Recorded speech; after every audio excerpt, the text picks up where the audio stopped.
And Senators, we now have the pleasure of welcoming in person for our second panel, who will speak to both bills, but then we'll break it up with separate questions on C-294 and C-244. So we'll start with C-294 until 5:50 or close to 5:50, depending on how it goes around the table, and then whatever time is left. We have a hard stop at 6:15, so until 6:15 we're good, and I'll try to manage the time as best as possible.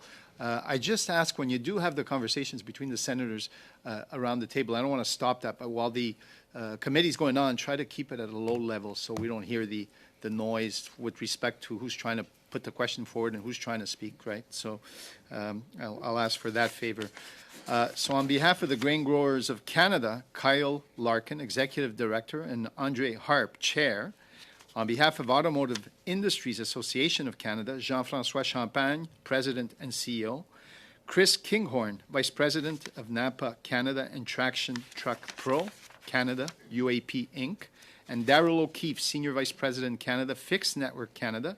And on behalf of LKQ Corporation, joining us only for discussion of Bill C-244 is Tyler Threadgill, Vice President, External Affairs.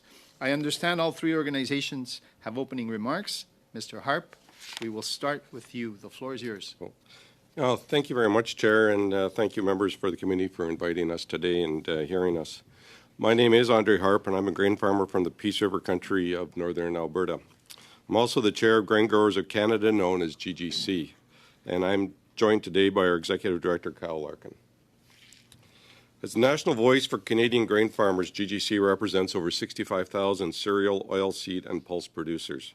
As one of those grain farmers, I understand firsthand the need for right-to-repair policies in Canada.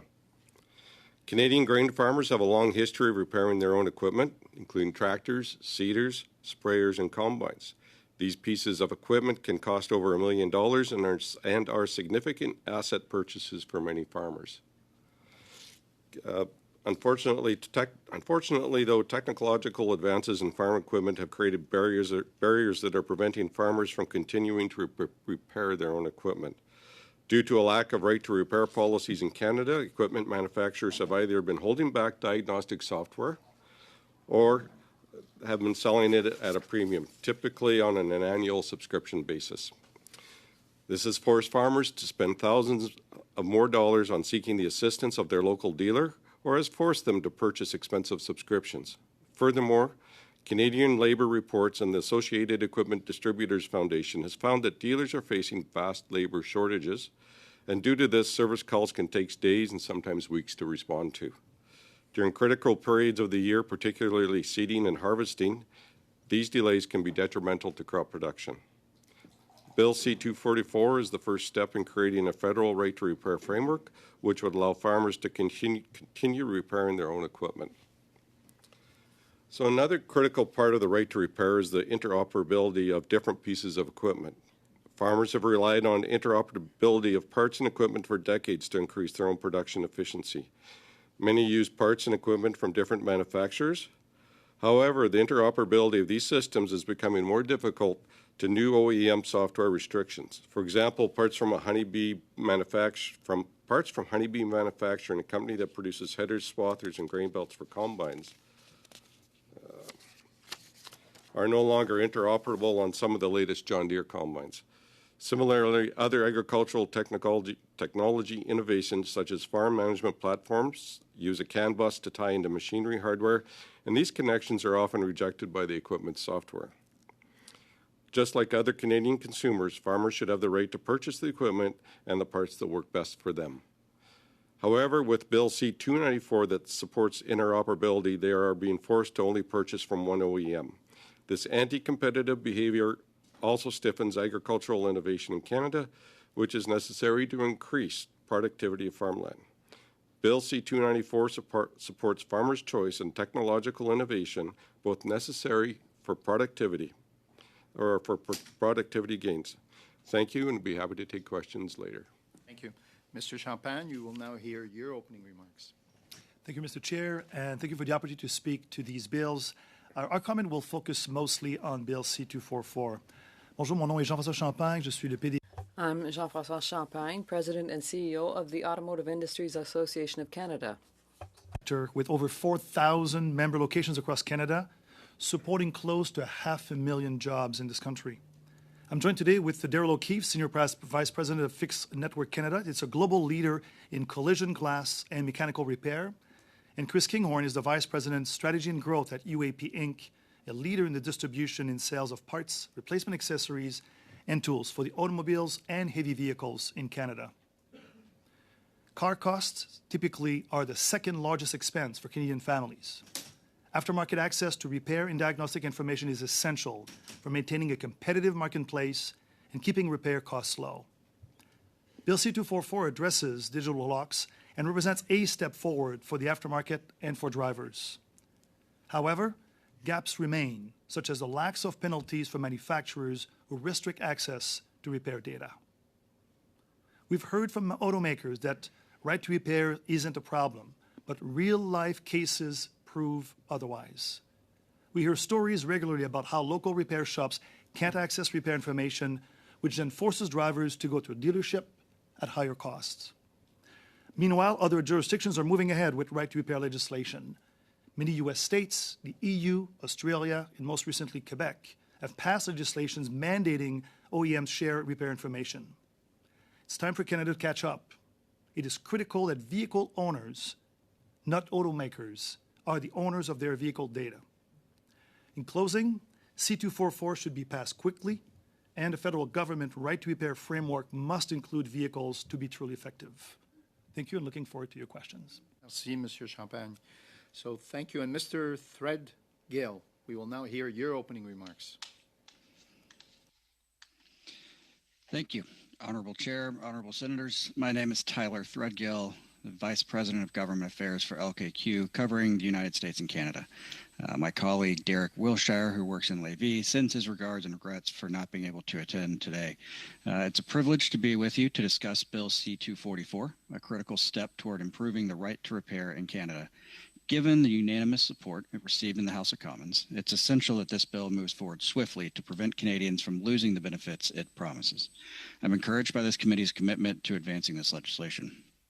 Bill C-244 is crucial for ensuring the right to repair, particularly for small businesses and consumers in rural areas who will face significant challenges if no action is taken. At LKQ, we specialize in the distribution of automotive replacement parts, including original and alternative brands across North America. Additionally, we're the world's largest recycler of vehicles, recycling over 900,000 vehicles annually across North America. In Canada, LKQ employs over 1,100 people across 37 locations. However, our workforce represents only a small fraction of the more than 490,000 workers in Canada's automotive aftermarket. With vehicle maintenance becoming increasingly complex, consumers are finding fewer options for repairs.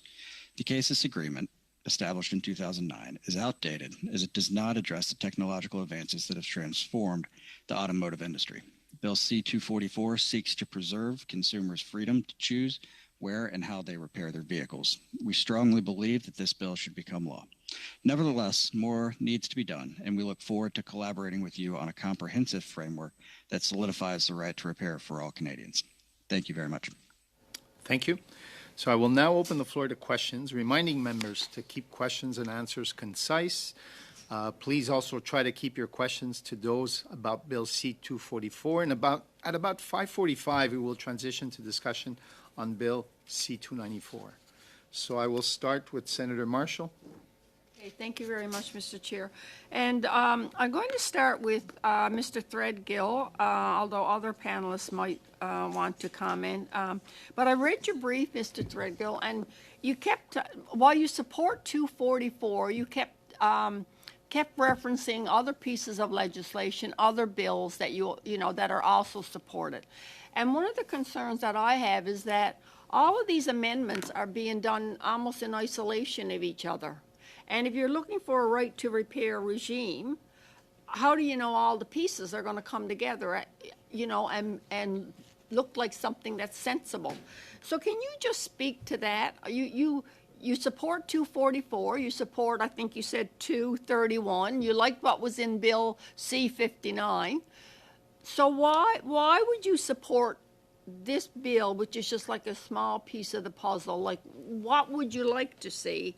And, you know, do you think at the end of the day it'll be something, you know, that's what you could support?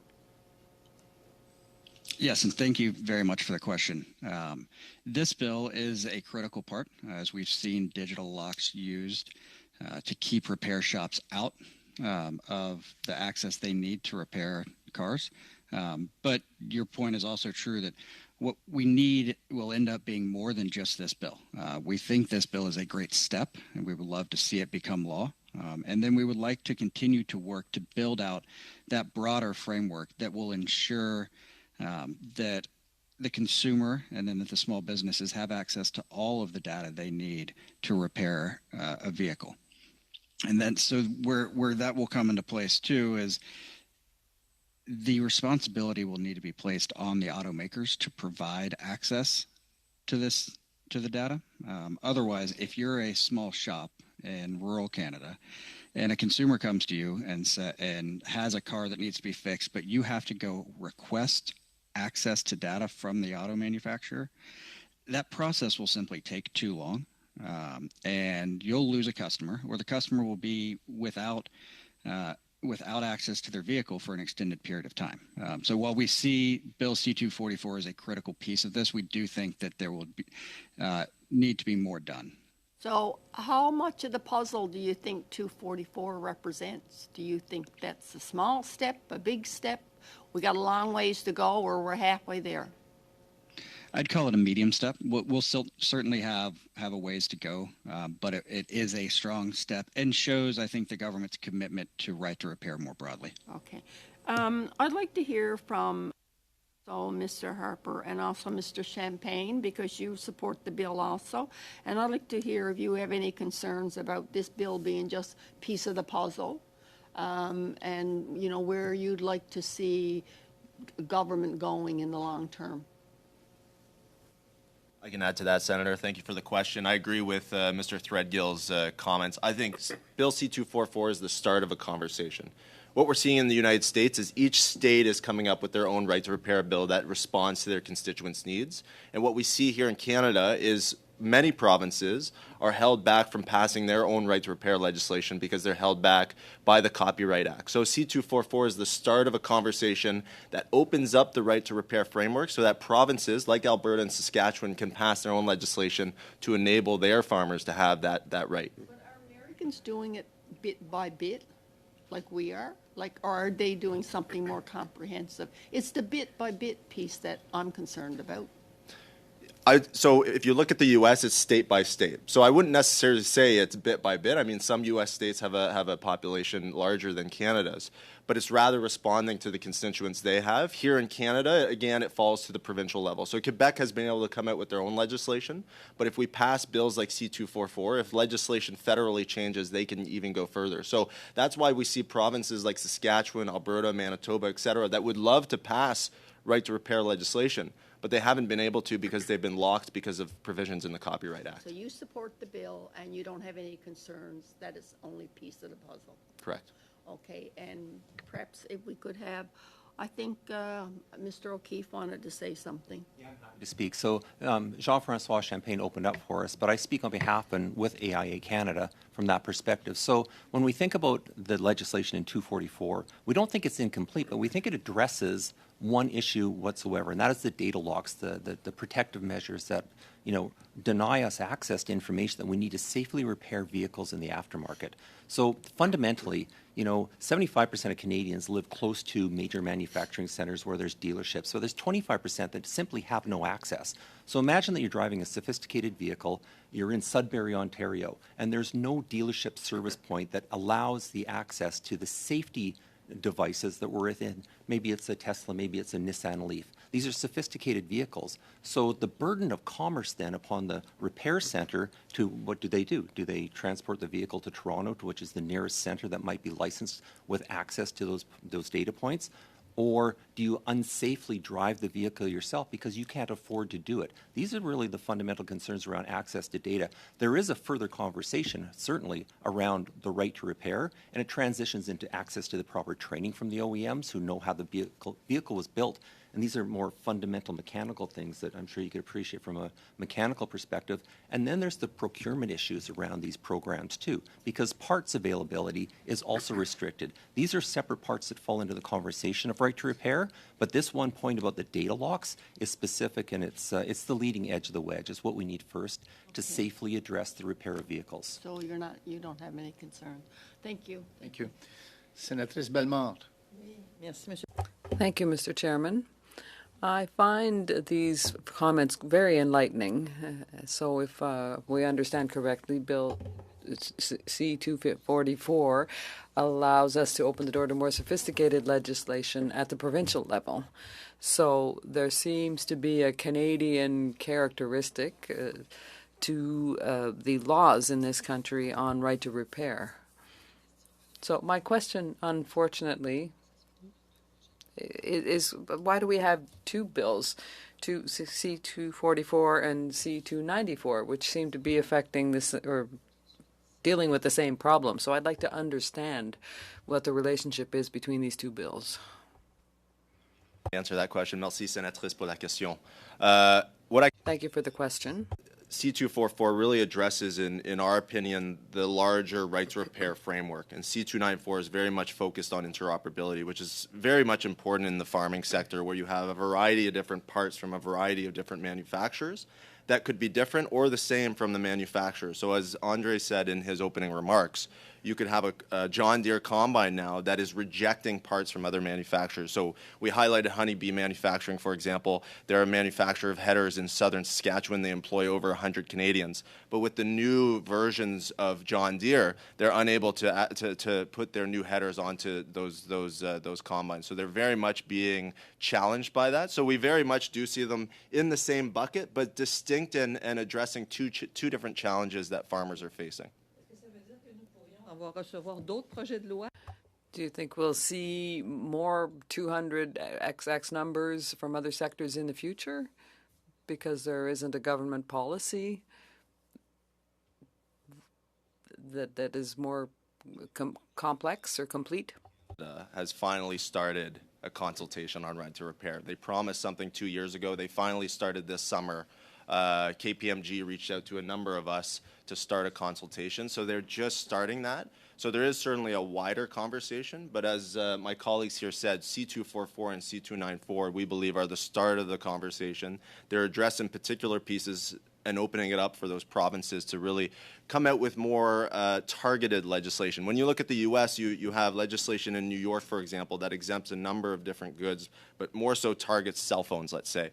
But when you look at other states like Wisconsin, for example, that have a significant larger farmer base than a state like New York, they're maybe more targeted on combines and tractors. So very much responding to their constituents' needs. And I think that's probably what we would see here in Canada, where a province like Saskatchewan would likely be more targeted on combines and tractors. And maybe a province like Ontario would have a number of other goods included in that.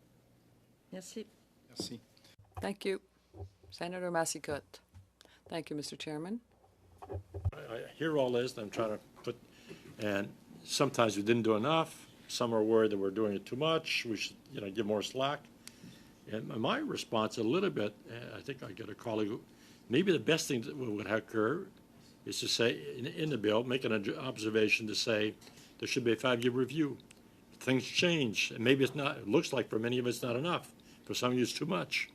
But the 5-year review would say, at least if we miss something, or something has changed, the government is forced to review it. Is that a good idea?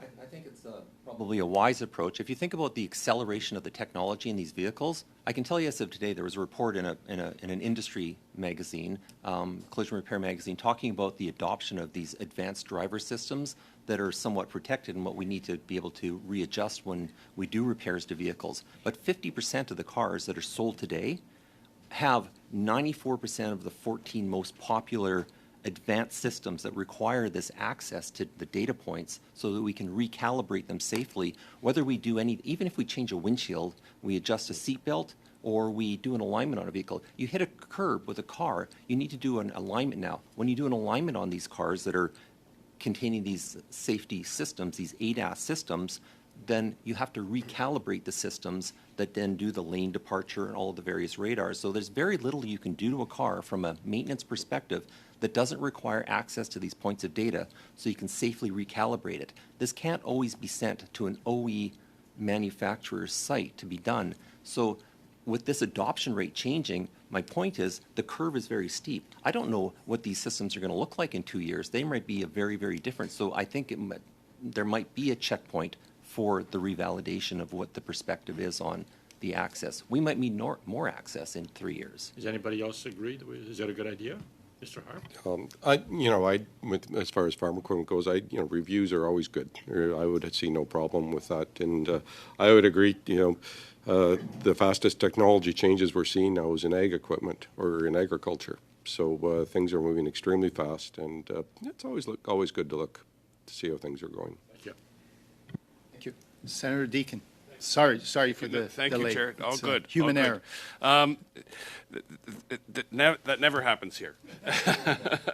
I would love you to just both speak to, if you could, about the business opportunities and the opportunities for consumers that this opens up. Just to give us a sense of how life will be easier for so many folks. I know as a rural Nova Scotian, my life will be easier. But can you give some examples to the committee in that regard? I'd love to comment. Thank you for the question, Senator. At Napa Canada and Truck Pro Canada, we have many service facilities that are rural. If you look at the makeup of Canadian marketplace, the two biggest markets is metro and the second biggest is rural. So we have a lot of repair facilities which are independently owned. I actually broke up that part of the market. It's basically 53% of the aftermarket service facilities, which represents almost 10,000 locations across the country that are in rural and tertiary marketplaces. This would give them the ability to perform advanced repairs, diagnostic services on today's vehicle. To further put that into perspective, of the 26 million vehicles in the automotive car park, 3.8 million of those are on warranty. The rest are not, which would represent the greater majority of people looking for alternative choices to service their car, not to mention the proximity. So of that 10,000, to put it in perspective, in total there's 3,600 OEM dealers across the country, which we love the dealers. We do a lot of business with them. They're great partners and they help us in a lot of cases. But these locations that are remote or have the skilled labor trades that have completed a 4-year program to become a Red Seal licensed technician, which are qualified to repair a vehicle, are limited in their ability to do so. Further to that, right now there's investment in tooling because the shop owners are having to invest in multiple systems to access different types of systems. So they could have 4 or 5 different scan tools because they're having to find alternative solutions. So you think about that. You can also think about the time for the consumer. If it's advanced and they're limited in their ability, we can't turn around a repair for them quickly, and it will drive up the cost for training for the people, cost of the repair, and importantly, time for consumers. Mr. Harkin, when I was younger, I used to be lying on my back in a field with a combine that had something gone wrong in late November, and you're up against it. Exactly. Farmers have a long history, decades and maybe centuries of experience repairing their own equipment, but they've been challenged recently, especially during critical times of the year, right? There's 2 very important critical times of the year. There's seeding that typically takes part in spring, and then you have harvest that's actually happening right now. And if your equipment breaks down, your combine or your seeder or your sprayer or whatever type of equipment you're using, if it breaks down and you need to wait a week, 2 weeks for your dealership to respond, you don't have that time. You have to combine your grain and your crops right when it's ready, when the moisture level hits that. So when you talk about business opportunities, that's a business opportunity when we're talking about food production, food productivity. If combines are laying dormant for 2-3 weeks because they're waiting to be repaired during harvest season, we're risking food spoilage, we're risking yields, et cetera, et cetera. On the flip side, the second business opportunity is in terms of independent mechanics. So what we see, especially in rural Canada and especially in the prairies, is dealerships are less and less as the years go by. If you go back 20, 30, 40 years ago, there were many more dealerships across the prairies that farmers could access. But nowadays, we're talking hundreds of kilometers that some farmers have to travel, or the mechanics have to travel to access that equipment. So what we could see through C-244 and C-294 is by independent mechanics being able to access that diagnostics software, they can now perform those repairs. And so they may be based in more local communities rather than hundreds of kilometers away. At the same time that we know that dealerships, we know the sector is dealing with vast labor shortages. So, the situation isn't looking so good on there. So we need policies that will allow repairs to continue to happen. And this is an easy way of doing that. Thank you. Thank you, Senator Deakin. Senator Varone. Thank you, Senator, and thank you for being here.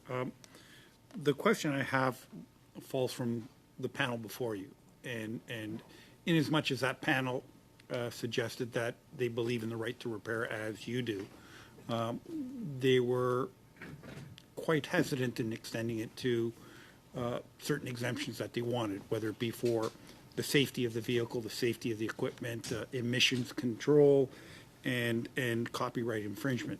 I just wanted to gauge your position on those points, the exemptions that they were seeking to the right to repair.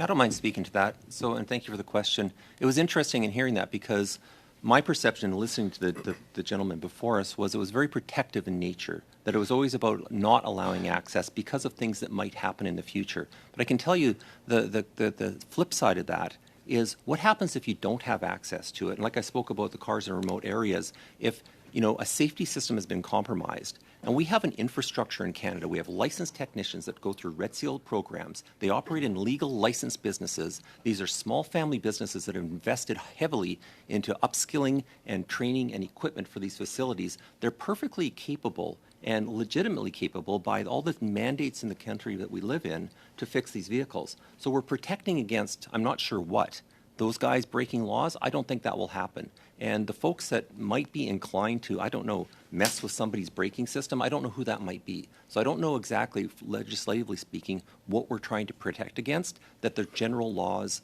in Canada don't protect against. Thank you. Thank you. Can I add to that, yes, please? Go ahead. So, sorry. and that's fine. Thank you. Just in the ag industry, it gets back to, this is right to repair, not to right to modify, I don't think. And it gets back to, we have to remember that, and at the same time, for the most part, we're family farms. We want to go home every night to our families. So it gets back to, we want to be able to fix our equipment when we want to, or when we can, because Kyle was exactly right. Sometimes it can take, days to get a mechanic. So I know I would have more hair if I could fix it when I wanted to, but because it can be quite stressful. But it gets back to, as far as modifying agricultural equipment, it's not, safety is always number one, and I think for the most part, everybody recognizes that, and I think I don't think this will change that. Paraphrase: you don't think the exemptions are warranted in this particular? No. Okay, thank you. Thank you. Thank you, gentlemen. And I'm glad to hear safety is number one. So we'll move on to Senator Youssef. Give my time to Senator Friedhandler. Okay. So, before Senator Friedhandler, I had Senatrice Ringuette, and then we'll go to Senator Friedhandler. Senatrice Ringuette? Just one short question. If I purchase a car, a refrigerator, or a combine, I'm the owner of that. Why can I not be the owner of the data? And if I choose to go to a certified mechanic, then I will give him the password to my data. And if I choose not to, that's on, my own. So I'd like to have your comments on my statement here. I don't mind talking to that one because in my role, I spend a lot of time in the field. We have a network of over 600 repair facilities in Canada, and I've been coast to coast in the last 3 weeks visiting with a great number of those in regional meetings. Comments to me from the operators themselves who are face-to-face with the customers, just like yourself, that own the car or own whatever vehicle it is, they don't understand why it is that they don't have access to some of these systems so that they can have their car repaired at their place of choice, where the car they owned 2 years ago that didn't have these systems, maybe they were still driving their 1989 Ford F-150 and they went to Tony at Fix Auto in Sudbury to have it fixed for the last 25 years. Now they go there and they're told that we don't have access to your vehicle anymore because the vehicle you bought has systems that we can't access. And he says to him, I wasn't aware of that when I bought this vehicle. Nobody disclosed to me that my purchase didn't include the data nor access to the safety systems that I require to drive my car safely. So nobody tells them. So in reality, is that we're buying something that we believe, as a consumer, that we own, Yes. but we don't really own it. Absolutely not. And I'm not an expert on this from a commercial perspective, but I'm always told that data is the new gold. Yeah. And it seems to me that somebody's trying to retain ownership of your gold through this relationship. Thank you. Thank you. So, Senator Friedlander, welcome to our committee.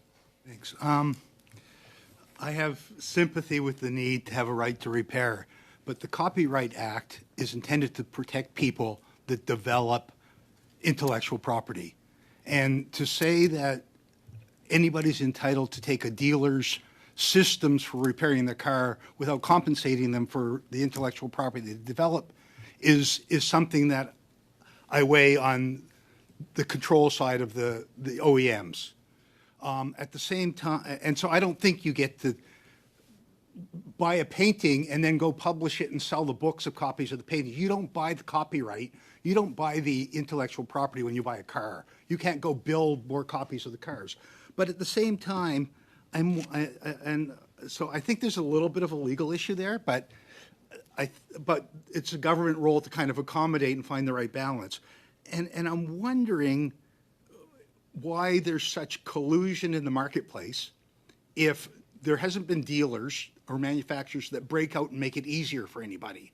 So if I can sell you a tractor that you can repair on your own and I'll give you a bunch of the technology you need to do it, you're going to buy my tractor if you live in northern Alberta quicker than you're going to buy the person that puts up all these barriers. So is there such collusion in the marketplace amongst manufacturers that you don't have someone breaking out and making it easier to repair a car or making it easier to repair a combine?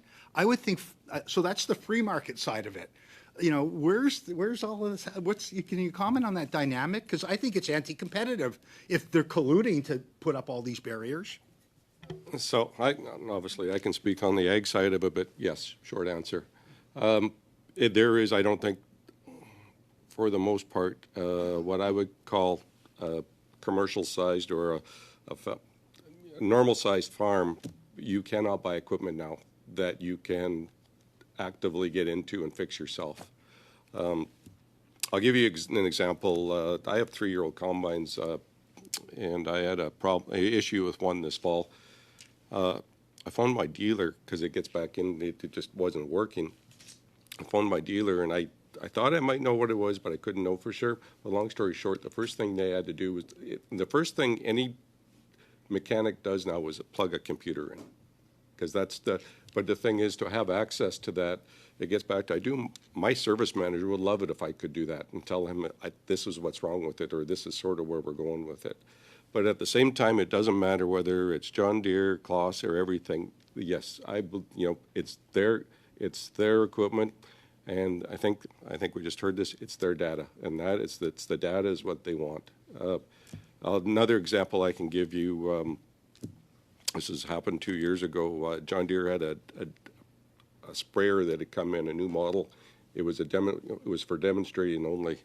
Anyway, they had tried starting it up to let somebody take it for a drive before they were allowed to. They had actually got a phone call from John Deere wondering what they were doing with that sprayer. That's how close everything is watched now. Yeah, they know exactly what they're doing with your equipment. And there's no competition in the vehicle space either, that somebody's accommodating more than people putting up barriers.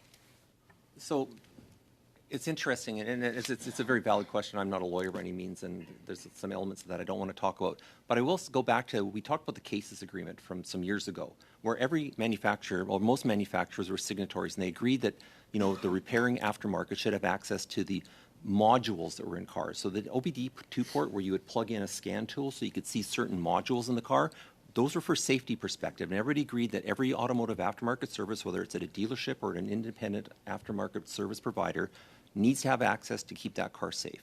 So now the new vehicles, and here's where the kicker and the issue is that cases didn't keep up, even though it was voluntary and it was flawed in itself. But that's not how we access the modules anymore, nor the extremely sophisticated data that's also required to keep the car safe, because those ports aren't in these new cars. That information is all contained, it's over the wire, it's sent via the internet or when you go to the dealership, but only the OEM dealership has access to that unless they allow it. And that's the difference in the situation. So if they agreed at the time when the systems were simple that you needed to be able to access the modules for safety, why wouldn't they agree also then, now that it's more sophisticated, that we need simply the access to the same idea, even though it's more complex and more data rich? I think the differentiation, as you suggested, is the data and the ownership. Thank you, gentlemen. We'll move on to Bill C-294 now, and if we have any questions on Bill C-294, and given that we don't have anybody on the list, I'll kick it off. I'll attempt to. So what measures are in place to prevent, and you did mention that there's a right to repair and not a right to replace or modify, right?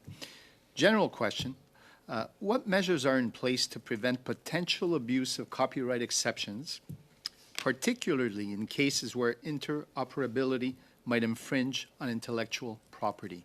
And for any of our panelists that would want to take that question, Mr. O'Keefe, I see you nodding, and so I've got to choose one. I will tell you that I'm not an expert on 294, but I do understand the implications of the replacement parts. So in the world that we live in, the functionality of vehicles, it's absolutely necessary that we rely on the aftermarket to come up with substitute parts to keep vehicles viable past their warranty period. We can't necessarily buy new parts from OE dealers because it just doesn't support the longevity of the vehicle. You get into a car that's 5 years old, for example, even an insurance policy won't pay for a new OEM replacement part when there is a certified aftermarket part available. And I'll say certified because there's all sorts of organizations. We live in a regulated society where manufacturers, whether they're the OE or the aftermarket, have to build safe, reliable replacement parts. And if we've said as Canadians that you can replace that part with an OEM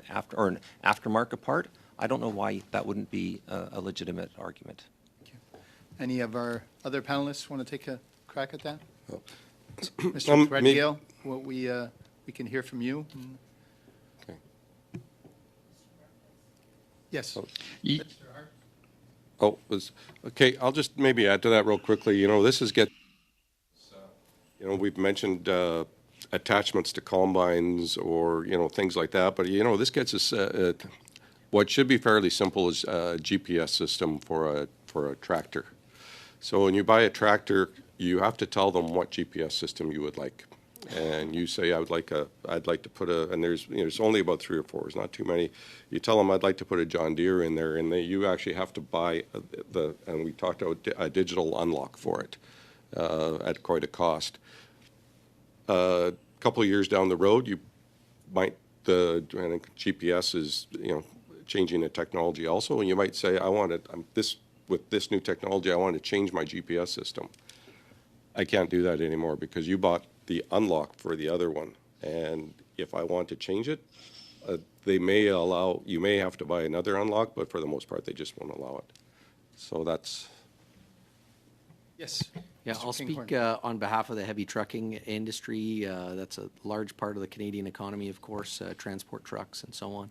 A lot of that equipment can be ordered on spec, certain engine transmission combinations. Those are configured when the vehicle's ordered and could fall under the system of that nameplate of the OEM. but configuring a certain transmission type or differential type that may have electronic components, the interoperability between those components without open access to that information becomes very challenging for the aftermarket to be able to service those on-road vehicles. Thank you. Sénatrice Bellemare, Oui, moi, je vais tenter une question plus large. I'd like to ask a question that goes back a bit to what we discussed with the previous panel. We have bills that seem to be satisfactory to you, but in a perfect world, would you have preferred that the bills would be more substantial coming from the government rather than private members' bills? That's my question. Thank you, Senator. I think that the answer is yes. I think at the end of the day, we would have loved to see a government bill that would have covered all of the right to repair framework. But at this point in time, we have to obviously deal with what we have. And we're pleased with C-244 and C-294, but it's certainly a first step. It's the start of a conversation on right to repair. This is, some of the first pieces of legislation in Canada that are going to be passed on right to repair. So very much supportive of these bills. But we want to continue the conversation. We are with the government, and we certainly will with you as well. Thank you. Senator Youssef, and we'll end with Senator Baroni afterwards. Thank you, Chair. This always seemed like a complicated question, but it's not a complicated question. As I understand it, not a single manufacturer in the world build all of the pieces of the equipment. They always contract out for somebody to build pieces and then they assemble it. And we always get this notion that when you go to buy a car, whatever the brand might be, that manufacturer actually built that car. Well, the reality is this. Maybe in Ontario, there's 1,000 different car parts manufacturers supply the industry. But yet this question of interoperability becomes such a frustrating one because they allow for all of that parts to come together when they assemble the car. But after they sell it, they make it very difficult for you to buy the part from somebody else to put on a car. Yet they don't manufacture. In the old days, they used to. Today, they don't do it anymore. And we, as a society and in the legal system, we haven't kept up with the reality of what we're dealing with. In Ontario, Magna produce a lot of car parts for the auto industry, for a variety of brands. But yet the reality, when your car needs to get other, whether it's Napa parts or some of the other manufacturer of car parts, they make it very difficult for how these, and for these parts to go on the same vehicle, which they don't manufacture in the first place because they own the licensing provision. I mean, I think Canadians need to understand it in a complex way. The same goes for, not shift away from cars because we don't have any other manufacturers. A refrigerator is the same thing. I've seen this, the guy come to my house, he said, well, yeah, the circuit board is gone. I can get you a KitchenAid circuit board, or I can get you the following circuit board, do exactly the same thing. What would you like, sir? Well, I want you to fix the bloody thing to begin with. Tell me what it's going to take to fix. But my point is, as a consumer, we are like idiots. They treat us like idiots because we don't understand how does the thing function in the first place. So I think Canadians need to really appreciate how these two bills complement each other, because the interoperability is a fundamental part of making that thing doesn't become something we throw in the garbage, but also something we can fix at the same time. And come back to the, to the heavy equipment, or for that matter, farm equipment. Of course, you should be able to buy a piece of equipment that can add to your tractor if you want to do something else with your tractor. But yet, our legislation hasn't kept up with this. And I think it's really appreciated for consumers to understand this, but also as a society, if we want to provide options for consumers and make it a bit cheaper, because OEM manufacturers are very expensive, I think it's critical that these bills will complement it. I do agree that we could have a more comprehensive piece of legislation, but given they're both private members' bill, it's the best option we have in front of us right now, from my perspective, and I think we need to move down the road. Yeah, it'd be good if the government come and complement it at some point, but right now I think these two things are necessary in the context of moving forward on the whole question of the right to repair in this country. Thank you. Thank you, Senator Youssef. If anybody disagrees, feel free to comment. Well, I don't disagree. I thank you for the question and comments, Senator. You know, the reality is, you know, we live in, or we operate in a oligopoly type of market. We have a small amount of players operating in a heavy asset-based business. And speaking from the Napa side of the business, and of course, you know, my peer here from LKQ, we have over 600,000 SKUs in our system, which requires a major investment. And you look at the scale of our businesses to be able to support the automotive aftermarket, repair and maintenance. We're not buying parts from small operations. We're buying parts from tier 1 manufacturers, and there's a lot of cases where it's the same manufacturer that would be supplying the OEM that would be able to meet the demands of the automotive aftermarket, myself or counterparts. So to build on your point, that's certainly valid, and most consumers wouldn't realize that or recognize it, but that is the case. Thank you. Senator Varone, a quick last question. The right to repair, in your mind, does it infer that the equipment must be repairable? Well, from where I'm coming, yes, it should be. And unfortunately, I think as we discussed, it gets back to a lot. In agriculture, we don't have, we can't replace. Like if we think it takes a long time to get a mechanic, to get a piece of equipment takes even longer. So yes, it needs to be repaired. Okay. I'd like to comment on that. Thank you. A quick comment because we've got a hard stop soon. Yeah. You know, the reality is the price of vehicles have increased drastically, and the longer we can have Canadians be able to service and utilize that vehicle over a longer period of time, the better.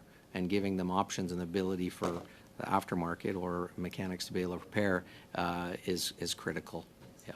Thank you. And if you do have additional comments, feel free to send them in writing, and we're more than glad. And thank you very much. So Lucas Malinowski, Craig Drury, Christina DeToni, Marla Poor, Kyle Larkin, André Harpe, Jean-François Champagne, Chris Kinghorn, Daryll O'Keefe, and Tyler Threadgill. Thank you for being with us today. We really appreciate it, and it's been very insightful. Thank you to all the senators, and the meeting is now adjourned.